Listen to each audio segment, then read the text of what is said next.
8 o'clock last night, people are sitting there ready for the kickoff of college football season, and suddenly, at least for people that are cable users and have Charter Spectrum, which is the second biggest cable provider in this country, they were pretty disappointed when they tuned in because they didn't get to watch college football. And instead, all they got was a screen that said, by the way, the Walt Disney Company, the owner of this channel, has removed their programming from Spectrum, which creates hardship for our customers. We apologize for the inconvenience and are continuing to negotiate in good faith in order to reach a fair agreement. Now, people were pissed when this happened, but there is absolutely a reason behind this. We've talked about the latest quarterly earnings report where Disney said not only are they losing money in streaming, but also revenue for TV is significantly down. Bob Iger basically threw up a white flag and said, hey, if anyone's interested in coming in and buying some of our TV channels, we'd love to sell them to you because we're having a hard time making money. Whether that's because people are cutting the cable cord, advertisers are walking away from them, all of these things are piling up. We talk about streaming a lot, but TV revenue is something we don't often talk about, but it is declining and has been for a long time as people continue to cut the cord. And then this happened last night. Disney channels, including ABC and ESPN, go dark on Charter Spectrum in major carriage dispute. ESPN had been televising the U.S. Open tennis and college football when the channel went dark. So this is 15 million cable subscribers, second biggest in the country. We have statements from both Disney and Spectrum that we're going to get to, but we might as well talk about the elephant in the room, and that's Disney stock and what we saw happen right at 8 p.m. last night, by the way, when they went dark. Wow. We saw them drop a couple points overnight. To put this in perspective, we've talked about how it hit its lowest point in 9 years the other day when it closed at under $83 per share. If I go through the history of Disney stock, and for me to go back to when it was trading at $81, $80 is back in May 12th of 2014. This is a long time ago. We're talking about nearly decade lows for Disney. This is before Force Awakens came out, right? This is just after they'd acquired Lucasfilm. These are the numbers we're talking about that have been erased for basically all Disney shareholders. There are some people that have lost a lot of money that they are not happy at all. Undoubtedly. And, this is basically since Bob Iger came back, he imagine this guy had last year. Bob Iger, before he left, wrote a best-selling book on how he built and bought all this company and did all that, and then he kind of sailed off before the pandemic, as like, oh, Bob, and then everybody wanted Bob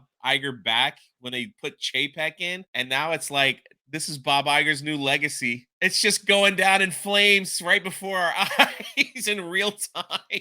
Yeah, people have no faith. Dude. People have no faith in Disney's ability to rebound quickly. Now, maybe over time, but not anytime soon. Maybe that has a lot to do with the fact that they tried to mislead about how much money they were actually losing on Disney Plus. That's a different lawsuit. But let's look at these statements from Disney and from Spectrum. Spectrum kind of lays into them, and they're being very clear to their audience and to their customers that Disney doesn't want them to have any flexibility, and they're trying to charge an outrageous amount because they're desperate for cash. So this is from Disney. We've been in ongoing negotiations with Charter Communications, so Charter Spectrum, most people refer to it as Spectrum, for some time and have not yet agreed to a new market-based agreement. Disney Entertainment has successful deals in place with pay TV providers of all types and all sizes across the country, and the rates and terms we're seeking in their renewal are driven by the marketplace. We're committed to reaching a mutually agreed upon resolution with Charter, and we urge them to work with us to minimize their disruption. Spectrum decided to speak directly to their customers. The Walt Disney Company has removed their programming from Spectrum, which creates hardship for our customers.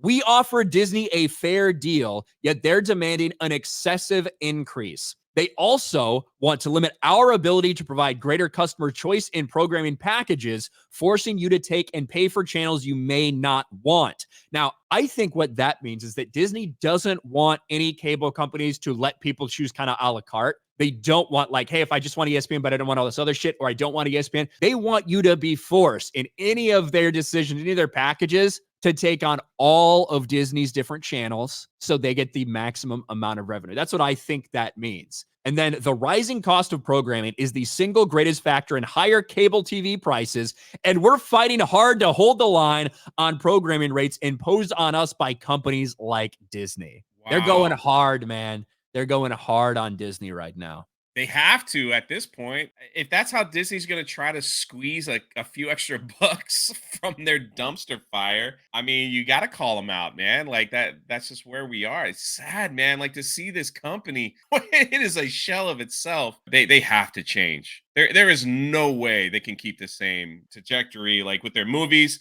Disney Plus, because you mentioned the Disney Plus lawsuits, right? So Oh, yeah. like is there 3 of them now? Three of Is them that in some way, shape, or form that are right? related to Disney misleading people about the money for Disney Plus. Yeah. Right. It's so you broke down this perfect about the crazy Ahsoka numbers that Lucasfilm decided to throw out. It's 14 million views, when the other one came out, I was like, well, it's 1.2 domestically. And then it's like you expect people to believe you got lawsuits coming in because of your streaming service, and you expect us to believe you're telling us the truth about your numbers and viewership when Right. people are suing you because you are lying about your numbers and viewership and how much money you're making. It's just a free fall right now. It's crazy. You think Disney will either settle or it just won't be on the They'll come to an agreement in a couple common days. agreement. I think that is probably like the stock price this morning is probably a wake up call to them. But at the same time, they might try to stick their foot in the ground and think they can bully Spectrum around a little bit because